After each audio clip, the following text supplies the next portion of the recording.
ఉన్న బంగారాన్ని విడిపించి ఆ రోజు ఆన్లైన్ రేటుకే మేము కొంటాం. Sharma gold company. సదాశివ సమారంభాం శంకరాచార్య మధ్యమాం అస్మదాచార్య పర్యంతం వందే గురు పరంపరాం. ఆదిత్యాయ చ సోమాయ మంగళాయ బుధాయ చ గురు శుక్ర శనిభ్యశ్చ రాహవే కేతవే నమః. శృంగేరి జగద్గురు పీఠాధిపతులకి, కంచి పీఠాధిపతులకి నమస్కారములు తెలియజేసుకుంటూ కార్యక్రమాన్ని ప్రారంభిద్దాం. ఈ మార్చి నెల 16వ తారీఖు నుంచి 31వ తారీఖు వరకు 12 రాశులలో జన్మించినటువంటి వారికి ఏ విధంగా ఉండబోతుందో తెలుసుకునే ప్రయత్నం చేద్దాం.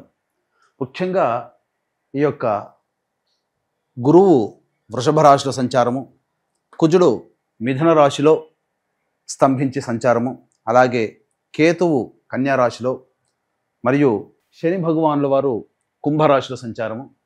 ఇక 12వ రాశి అయినటువంటి మీనరాశిలో శుక్రుడు, రాహువు, రవి, బుధుని యొక్క సంచార ప్రభావం వెరసి ఈ 12 రాశుల మీద ఈ నవగ్రహాల యొక్క ప్రభావం ఏ విధంగా ఉండబోతుంది, అలాగే మనము దైనందినటువంటి జీవితంలో భాగంగా 16వ తారీఖు నుంచి 31వ తారీఖు వరకు మంచి రోజులు ఏంటి, చెడ్డ రోజులు ఏంటి, ఏ రోజుల్లో ఖర్చు ఎక్కువగా ఉంటుంది, ఏ రోజుల్లో ఆదాయం ఎక్కువగా ఉంటుంది, ఏ రోజుల్లో అనుకున్నటువంటి పనులు పూర్తి చేసుకోగలుగుతారనే విషయాల గురించి క్లుప్తంగా తెలియజేసే ప్రయత్నం చేస్తాను. వీక్షించండి.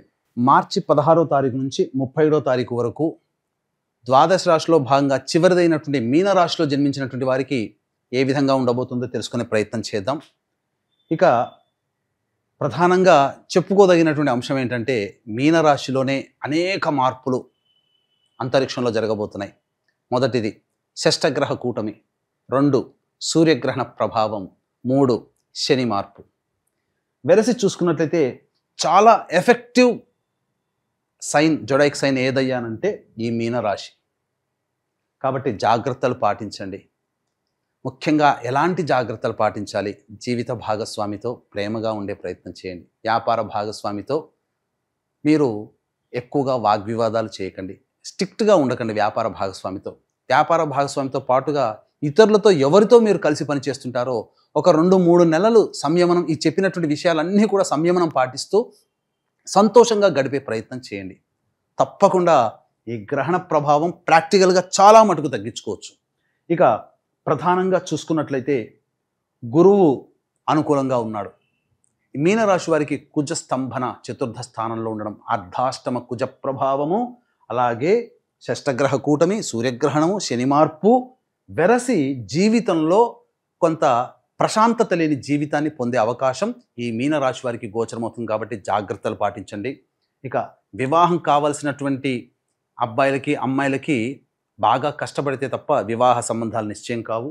అలాగే సంబంధించినటువంటి సంతానపరంగా ఎదురు చూసేటువంటి వ్యక్తులు సంతానం కోసం ప్రయత్నం చేయవచ్చు, మంచి సత్సంతానం కలుగుతుంది. అలాగే విద్యార్థులు బాగా కష్టపడితే తప్ప ఫలితము పొందలేనటువంటి పరిస్థితి. గుర్తుపెట్టుకోండి, నిరంతరం సుబ్రహ్మణ్య స్వామి ఆరాధన చేయండి, మంచి జరుగుతుంది. అలాగే గృహ మార్పు అనేటువంటిది సూచించబడుతుంది. గృహంలో ప్రశాంతత లేని జీవితం, తల్లిగారి ఆరోగ్యం పట్ల ప్రధానంగా శ్రద్ధ వహించాల్సినటువంటి పరిస్థితి, అన్నిటికంటే చికాకుతో కూడుకుంటున్నది. ఇంట్లో కంటే ఎక్కువగా బయట గడపాల్సినటువంటి పరిస్థితులు ఏర్పడతాయి. ఒక్క గురువు ఎంతమందిని కవర్ చేసుకుంటాడు? ఒక్క గురువే బాగున్నాడు, శుక్రుడు బాగున్నాడు, కానీ మిగతా గ్రహాలు అనుకూలంగా లేవు. కాబట్టి జాగ్రత్తలు పాటించండి.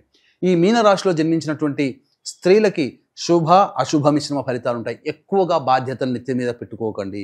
ఎదుటి వాళ్ళ బాధ నా బాధ, ఎదుటి వాళ్ళ సంతోషము బాధ వరకు మీ బాధ అనుకుంటే ఎదుటి వాళ్ళు ఆనందిస్తారు, కానీ ఎదుటి వాళ్ళ సంతోషం కూడా మీ సంతోషంగా అంటే ఎదుటి వాళ్ళు ఒప్పుకోరు. కాబట్టి ఈ యొక్క లౌక్యాన్ని ప్రదర్శిస్తూ అంటి ముట్టనట్టుగా జీవితాన్ని గడిపితే ఈ రాశిలో జన్మించినటువంటి స్త్రీలు సమస్త విధాలుగా అనుకూలంగా జీవితం గడిచిపోతుందని చెప్పవచ్చు. ఇక గమనించుకున్నట్లయితే ఈ రాశిలో జన్మించినటువంటి వారికి ప్రధానంగా ఈ షష్టగ్రహ కూటమి, సూర్యగ్రహణము, శని మార్పు ఇవన్నీ ఉన్నాయి. కాబట్టి దీనిని దృష్టిలో పెట్టుకునే, అంటే ఏ రాశిలో వారికి అంటే ఫుడ్కు సంబంధించినటువంటి జనరల్ స్టోర్స్, సూపర్ మార్కెట్స్, అలాగే పండ్ల వ్యాపారస్తులు, road side vendors, curry points, అలాగే ఈ సంబంధించినటువంటి తీర్థయాత్రలు నడిపేటువంటి వాళ్ళు, పూజా స్టోర్స్ నడిపేటువంటి వాళ్ళు, ఎడ్యుకేషనల్ ఇన్స్టిట్యూషన్స్, ఎఫ్ఎంసీజీ రంగంలో ఉన్నటువంటి వాళ్ళు, జ్యువెలరీ రంగంలో ఉన్నటువంటి వాళ్ళు, వీళ్ళకందరికీ అనుకూలంగా ఉంటుంది.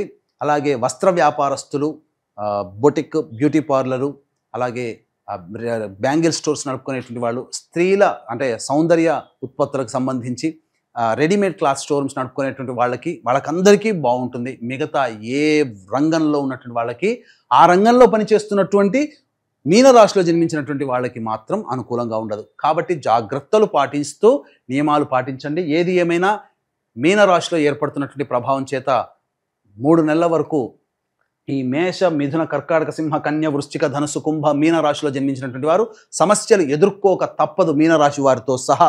కాబట్టి దీన్ని దృష్టిలో పెట్టుకునే ఈ యొక్క దోష నివారణార్థమై మార్చి 29వ తారీఖు గ్రహణము, అమావాస్య.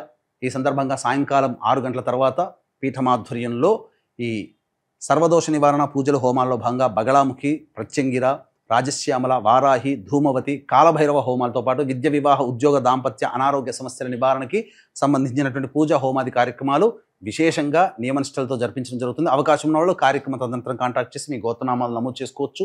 అలాగే 16వ తారీఖు నుంచి 31వ తారీఖు వరకు ఏ విధంగా ఉండబోతుందో తెలుసుకుందాం. 16వ తారీఖు రోజున గత 2 రోజుల వలనే ఆనందకరమైనటువంటి జీవితం, ధనపరమైనటువంటి ఇబ్బందులు ఎదుర్కోరు, సంతోషంగా ఉంటారు, రాని బాకీలు వసూలవుతాయి, అన్ని విధాలుగా ఆనందదాయకంగా ఉంటుంది. 17, 18, 19, 20, 21వ తారీఖులో కనుక చూసుకున్నట్లయితే ఈ 5 రోజుల పాటు అనుకూలంగా ఉండదు. ప్రశాంతత లేని జీవితాన్ని గడపాల్సి వస్తుంది. ఖర్చులు అధికంగా ఉంటాయి. ఏ పని చేయాలన్న ఆసక్తి ఉండదు. ముఖ్యంగా సంతానం మూలకంగా ఖర్చులు, సంతానంతో విభేదాలు, సమస్యలు పెరుగుతాయి. కాబట్టి లౌక్యంతో వ్యవహరించండి. ఖర్చులని అదుపులో పెట్టుకునే ప్రయత్నం చేయండి. ఎంత తగ్గించుకుంటే అంత సేఫ్ సైడ్లో ఉంటారని చెప్పవచ్చు. ఇక 22, 23, 24, 25, 26 ఈ తేదీలో కనుక చూసుకున్నట్లయితే అన్ని విధాలుగా అనుకూలంగా ఉండేటువంటి సమయము. ఇక గమనించుకుంటే మీరు చేస్తున్నటువంటి ఉద్యోగంలో మీకు అభివృద్ధి ఉంటుంది. అలాగే వృత్తి వ్యాపారాల్లో మీ పేరు ప్రతిష్టలు పెరుగుతాయి, ఆనందకరంగా ఉంటారు, రాని బాకీలు వసూలవుతాయి. ముఖ్యంగా ధనపరమైనటువంటి సమస్యలు తీర్చుకుంటారు. 25, 26 అయితే అన్ని వ్యాపార రంగంలో ఉన్నటువంటి వాళ్ళకి ధనాదాయం బాగుంటుంది. ఇక 27, 28వ తారీఖులో కనుక చూసుకుంటే ఖర్చులు అధికంగా ఉంటాయి. అలాగే ప్రశాంతత లేని జీవితం, నిద్ర పట్టనటువంటి పరిస్థితులు, వృధా ప్రయాణాలు, ఖర్చులు పెరుగుతాయి. కాబట్టి జాగ్రత్తలు పాటించండి. 29, 30 తారీఖుల్లో పెండింగ్లో ఉన్నటువంటి పనులు పూర్తి చేసుకుంటారు. విందులు, వినోదాలు, కుటుంబ సభ్యులతో పాల్గొంటారు. బాధ్యతలు కంప్లీట్ చేసుకున్నామనే సంతోషంతో ఎక్కువగా ఉంటారని చెప్పవచ్చు. 31వ తారీఖు రోజున మాత్రం ఖర్చులు అధికంగా ఉంటాయి. అలాగే కుటుంబ సమస్యలు పెరుగుతాయి, కుటుంబ సభ్యులతో వాగ్వివాదాలు పెరుగుతాయి. కావున 17, 18, 19, 27, 28, 31 ఈ 6 రోజులు మీరు ఖర్చుల్ని తగ్గించుకుంటే చాలా ప్రశాంతంగా జీవిస్తారు. అంటే ఖర్చులు తగ్గించుకుంటే వచ్చే సమస్యలే ఖర్చుల వల్ల. ఆ ఖర్చుల శాతాన్ని తగ్గించుకోవడం లేదా ఆ ఖర్చులను వాయిదా వేసుకోవడం వల్ల ఏం జరుగుతుంది? సమస్యల నుంచి బయటపడతారు, ప్రశాంతంగా జీవిస్తారు. ఇది మీరు చేయాల్సినటువంటిది, తెలివితో చేయాల్సినటువంటి పనులు.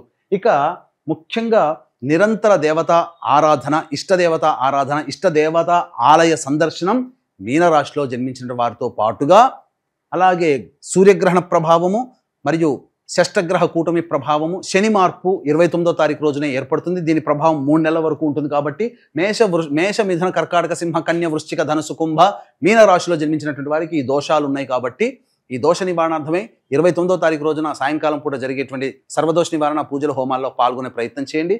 అలాగే ఈ 16వ తారీఖు నుంచి 30వ తారీఖు వరకు వచ్చేటువంటి జీవితంలో ఎదురయ్యేటువంటి సమస్యలు కూడా ఉంటాయి. కాబట్టి ఆ సమస్యల పరిష్కారం కోసం ఏ విధంగా నివృత్తి చేసుకోవాలి అనేటువంటి విషయం కనుక ఆలోచించినట్లయితే కార్యక్రమ తదనంతరం కాంటాక్ట్ చేసి ఆ యొక్క నివృత్తి ఏ విధంగా చేసుకోవాలో మీరు తెలుసుకునే ప్రయత్నం చేయండి. అన్ని విధాలుగా మంచి సలహాలు, సూచనలు ఇవ్వడం జరుగుతుంది. సర్వం శ్రీ ఉమామహేశ్వర పరబ్రహ్మార్పణమస్తు.